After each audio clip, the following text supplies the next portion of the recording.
हाय. घरी जाऊन आलो आम्ही. निघालो आमच्या नदीवर जायला. घरापासून खूप जवळ आहे. चालत चालत सगळे चाललेत आणि चेरी हे बघा किती एन्जॉय करतोय गावी. खूप काही काही बघतोय आजी आणि आत्याबरोबर. आणि नंतर त्याला आई घेऊन गेली पाण्यात. आणि हे बघा त्याने किती एन्जॉय केलं. त्याला आधीच पाणी खूप आवडतं आणि इतकं गार पाणी होतं तरीहीसुद्धा हा हात लावून मस्ती करतोय. त्यानंतर आम्ही निघालो ऑटोने. सगळी माणसं गेली गाडीने आणि आम्ही निघालो ऑटोने. चेरीने इतके कपडे खराब केले होते आणि भिजवले होते की आम्हाला त्याला नवीन कपडे घ्यावे लागले. आम्ही तिकडे जाऊन नवीन कपडे घेतले आणि मग परत निघालो. आणि खरंच गाडीपेक्षा ऑटोमध्ये जायची मजाच वेगळी. आणि हे बघा हे गाडीमध्ये सगळे मागून आले. आम्ही चाललो होतो चांदोली धरण बघायला. आणि मी माझ्या आयुष्यात इतके मोर बघितले नव्हते. इतके मोर मी बघितले, इतके सुंदर. हे बघा हा पण बघतो. आम्ही गाडी थांबत थांबत सगळं बघत होतो.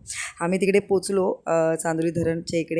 आणि माझं नशीब पण चिठ्ठ्यासारखं. आम्ही तिकडे पोचलो आणि गेट बंद झाला होता आणि आम्हाला एंट्रीच नाही भेटली. पुढे काय झालं ते बघूया नेक्स्ट व्लॉगमध्ये. Thanks for watching.